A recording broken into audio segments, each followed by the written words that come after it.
Salut tout le monde et bienvenue en cuisine en tête à tête avec moi-même et aujourd'hui on va se faire une bonne île flottante maison, vous allez voir ça va être si top. Donc tout de suite prêt, partez déguster.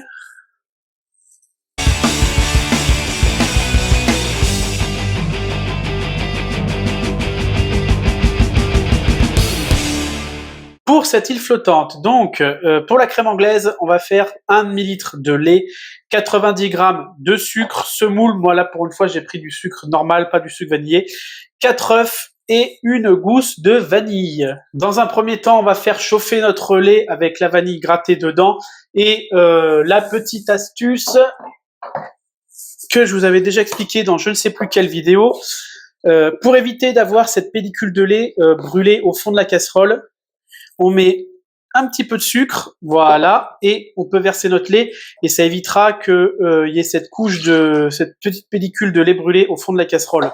Maintenant, l'étape, c'est de clarifier nos œufs. Donc, je le rappelle, pour ceux qui ne sauraient pas clarifier les œufs, ça veut dire quoi? Ça veut dire séparer le blanc des jaunes.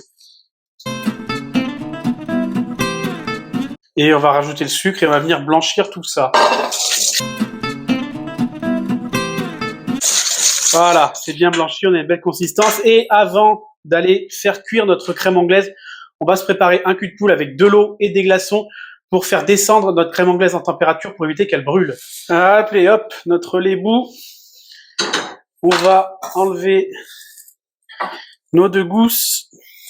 On va mettre un petit peu de lait sur nos œufs.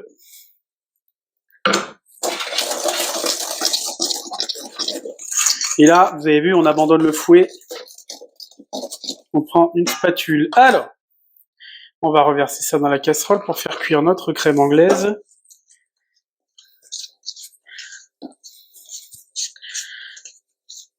Je vais mettre mon cul de poule là, celui-là. Je vais le mettre dans mon autre cul de poule où il y a l'eau froide avec les glaçons. Comme ça, il va commencer à refroidir un peu. Et là, le but de la manœuvre, c'est qu'on va faire cuire notre crème anglaise, donc ce qu'on appelle à la nappe. Donc je rallume le feu, à feu moyen, voire doux, et on va faire cuire notre crème anglaise à la nappe. Si vous avez une sonde, un thermomètre, c'est aussi bien, on la monte, moi personnellement je monte ma crème anglaise à 90 degrés. Une fois qu'elle est à 90 degrés, je coupe le feu et je la fais descendre en température. Et vous allez voir, je vais vous montrer ce que ça veut dire cuire à la nappe. Donc là, on la cuit en faisant des espèces de 8.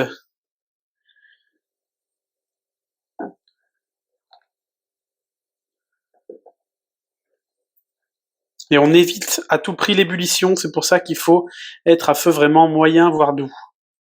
Ça prend du temps, mais au moins vous serez sûr de cuire votre crème anglaise correctement et de pas la foirer. De pas faire coaguler les œufs et la faire grainer. Voilà. On est arrivé à 90 degrés, je coupe le feu. Et cuire à la nappe, c'est ça. Alors, vous allez voir, c'est ça. Je passe mon doigt. Et c'est ça. Et ça fait la petite tranchée. Et ça, la crème anglaise ne coule pas. C'est ça, cuire à la nappe.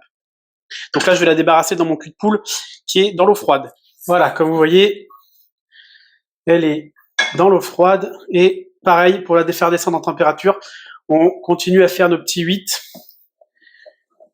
Et alors, bien sûr, la crème anglaise, certains vous diront, vous donneront pas la même température de cuisson que moi.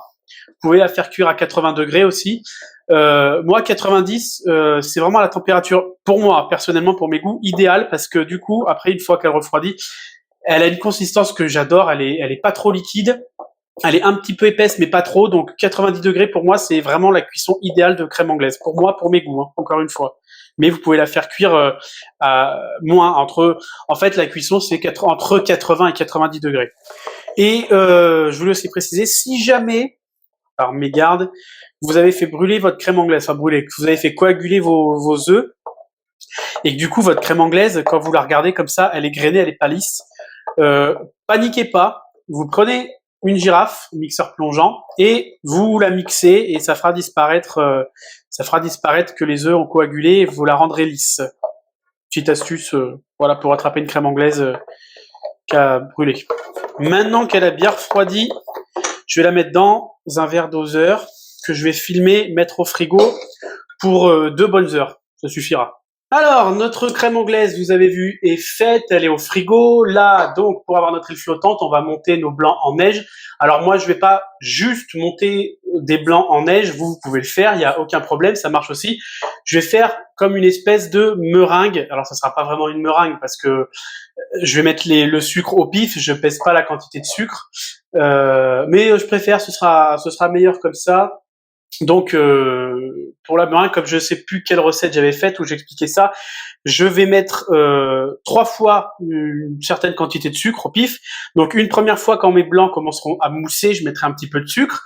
Je mettrai du sucre au milieu, à peu près, à vue d'œil. Et à la fin, je remettrai encore une petite quantité de sucre pour bien serrer mon espèce de meringue. Allez, on y va. Voilà, là, vous voyez, mes œufs commencent à mousser. Donc, on va y mettre un petit peu de sucre. Voilà.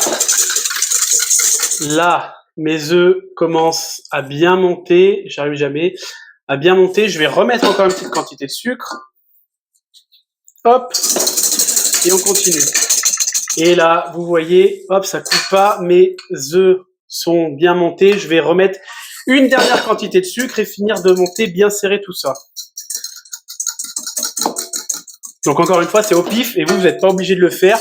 Mais vous pouvez si vous avez envie. Voilà. Voilà ce que j'obtiens. Voilà, regardez comme c'est joli, ça fait bien le bec d'oiseau. Bon, là, c'est pas une vraie meringue. Je vous ferai une vidéo, je vous l'avais promis, où je ferai des meringues. Là, ce qu'on va faire, j'ai mis du lait à chauffer. Et en fait, on va pocher nos petites meringues et après, on les débarrassera dans un plat avec du papier absorbant. Alors, notre lait commence à être chaud. Donc, comment je vais vous montrer ça? Je vais essayer de vous montrer comme je peux. Il faudrait que je me mette au-dessus. On va faire des quenelles. Donc, on prend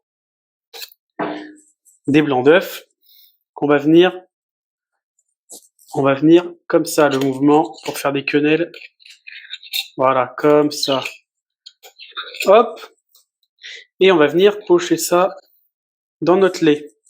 Alors, le lait, je l'ai pas sucré, rien, mais vous pouvez le mettre un petit peu de sucre, un petit peu de vanille encore, pour que ça donne un meilleur goût à nos petits blancs d'œufs. Voilà, donc, j'avais refait des quenelles parce que les autres, je les avais mal tournées, ça les avait cassées et tout. Là, voilà. Là, celle-là, elle est bien pochée comme il faut.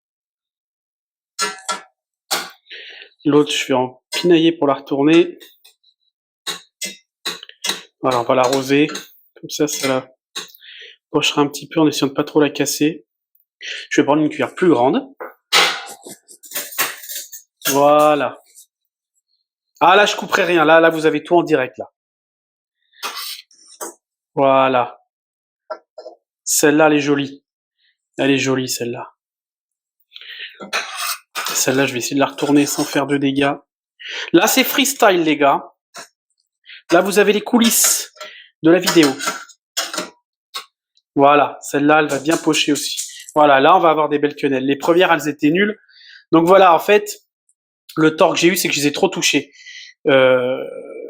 Donc, quand vous faites vos quenelles, vous les mettez dans votre lait. Vous les touchez plus. Vous les écartez un petit peu si elles viennent se coller l'une à l'autre. Mais voilà. Ce qui fait qu'elles ont bien gonflé, c'est que je les ai pas touchées. Allez, on y va pour le dressage. Hop. Notre crème anglaise. Nos meringues. Enfin, nos blancs d'œufs plutôt.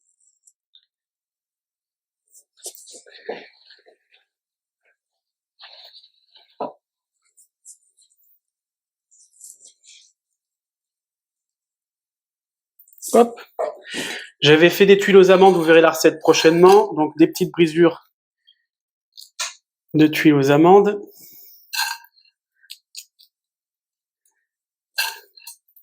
Hop. J'ai fait un petit caramel.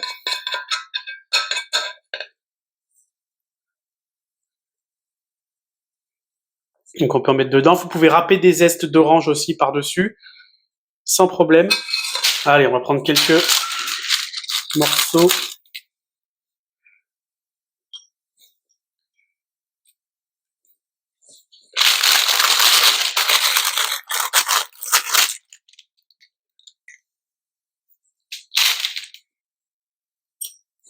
Voilà.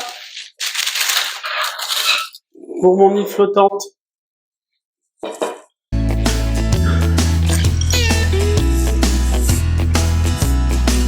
C'est une dinguerie. C'est une dinguerie.